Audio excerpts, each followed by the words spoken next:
Meus amados irmãos, nós cumprimentamos a todos com a paz do Senhor Jesus. Glória a Deus pela oportunidade que Deus está nos dando. Agora nós vamos abrir a nossa Bíblia na carta de Tiago, no livro de Tiago, capítulo 3. O caráter cristão e o uso da língua. Pode botar aí na tela, irmão, o texto? Mateus 12:36. Vamos ler juntos Mateus 12:36? Irmãos, olha que versículo pesado. Quem disse foi Jesus. De toda palavra ociosa, desnecessária, inadequada, mentirosa, falsa, caluniadora, de toda palavra ociosa que os homens falarem, dela darão conta no dia. Se fosse pelo menos assim, de toda a história que você contar, de toda a narração que você fizer, de todo o testemunho que você der ou expressar, ainda daria para ficar mais ou menos.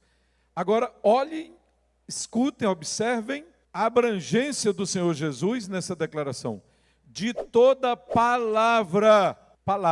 A gente fala quantas palavras por dia? Quem tem uma ideia? O irmão Duval está dizendo que não é ele o autor da pesquisa. Ele está apenas retransmitindo. Ele diz que alguns falam que os homens falam em torno de 4.000 palavras por dia. E a mesma pesquisa diz que as mulheres falam geralmente o dobro. Eu não quero acreditar.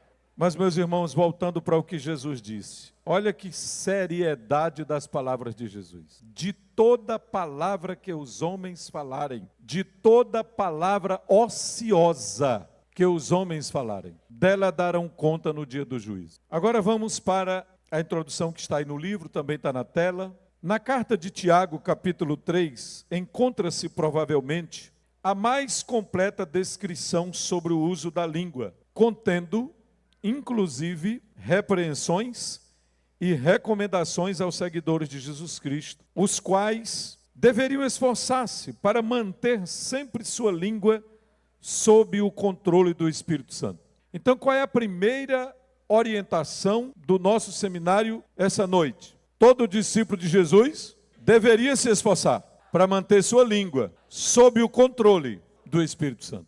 Isso é difícil, irmãos, ou é fácil? Não é impossível, é possível. Agora é difícil, essa é a verdade. É difícil, mas não é impossível. Vai depender do seu nível de comprometimento com Deus e com a palavra de Deus. Vai depender disso. Vai depender de como você anda com Deus. Vai depender do compromisso que você assumiu com Deus, com o reino, com a obra, finalmente, com a Trindade Santa, o Pai, o Filho e o Espírito Santo. As palavras que proferimos podem ser bênção ou maldição, podem edificar ou podem destruir. Todo discípulo de Jesus deve lembrar sempre que o Espírito Santo quer nos ajudar. Ele quer nos ajudar como?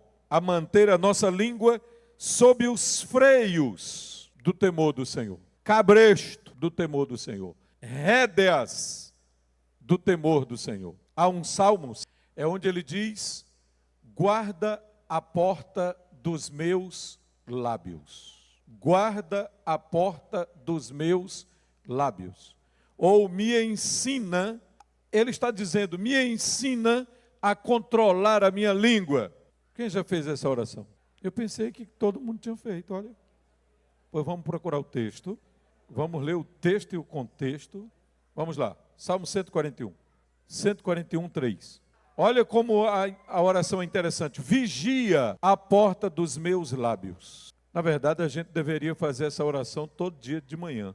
Porque é depois que a gente acorda que corre o perigo de entregar a nossa língua, o controle da nossa língua, à natureza adâmica, à velha natureza. Falar o que não deve, falar o que não viu, falar o que não sabe, falar o que não tem certeza, falar o que apenas ouviu dizer, e aí já toca para frente, compartilhando sem ter nenhuma certeza da verdade.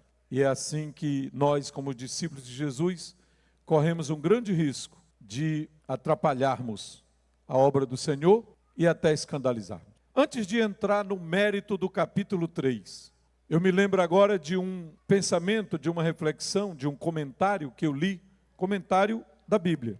Jesus disse que é necessário que venham os escândalos. É necessário que aconteça escândalo, por causa da natureza humana e por causa do tempo que nós vivemos. Mas Jesus disse uma coisa muito séria: ai daquele por quem vem o escândalo. Então, ai daquele por quem vier o escândalo. Eu já vi igrejas sofrendo, congregações inteiras sofrendo, por causa do pecado de uma única pessoa. Um pecado que a pessoa cometeu de forma privada, que só ela e mais uma ou duas pessoas sabiam. O problema poderia ter sido resolvido entre 3 pessoas, entre 4 pessoas, no máximo, incluindo a liderança da igreja. E ali o pecado teria sido confessado, ali o pecado teria sido deixado, ali o problema teria sido resolvido, nenhuma família sofreria, nenhuma congregação sofreria, e o nome de Cristo e o nome do Evangelho não seria manchado. Mas por causa da coceira na língua, que algumas pessoas sentem de não ficar calada quando escutam uma fofoca, quando escutam algo que parece interessante ou muito errado que alguém tenha feito e já sai divulgando. É bem aí que está o perigo, é bem aí que está o problema. Porque o escândalo não foi aquele pecador que cometeu. O escândalo quem cometeu foi quem divulgou. Porque aquele pecador, aquele irmão que cometeu uma falha, que somente 2 ou 3 pessoas sabiam, poderia ter resolvido o problema sem causar escândalo para ninguém, e ele iria, claro, sofrer as consequências, ele com Deus, e Deus iria tratar com ele, e a igreja não precisaria ser envolvida. Tiago diz uma coisa muito séria. Ele diz que às vezes a língua dos cristãos é inflamada pelo inferno. Inflamada pelo inferno. Eu fui atrás do significado disso aí. A palavra inferno aí é uma substituição da palavra diabo.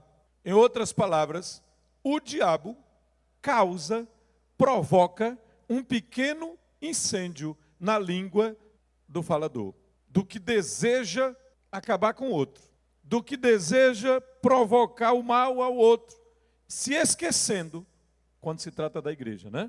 Quando se trata da igreja, se esquecendo que quando você faz isso, você está fazendo mal para si mesmo, porque você também é membro do corpo de Cristo. Ah, pastor, mas o assunto era verdade, mas não era de sua conta. Não é você que está autorizado para resolver. Tem alguém responsável para resolver. Tem alguém responsável para resolver. E essa pessoa é que tem a responsabilidade, é que tem que receber o peso da resolução. Mas hoje está muito difícil acontecer isso, não é? Nas redes sociais todo mundo se sente dono do mundo. Não só dono do direito de falar, do direito de se expressar, do direito de atingir os outros, xingar os outros, falar palavrões com os outros. E tem uns até que se esquecem que são crentes. Se esquece que já pregaram o Evangelho. E alguns, quando se trata de um campo, por exemplo, uma questão de um escândalo financeiro, alguns entram na onda e exageram e vão longe demais.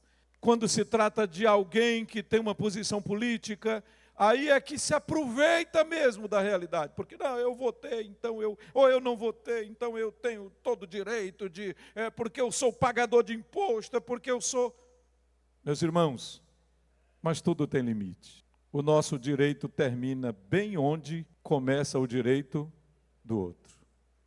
Nenhum de nós tem direito de acabar com a reputação de ninguém.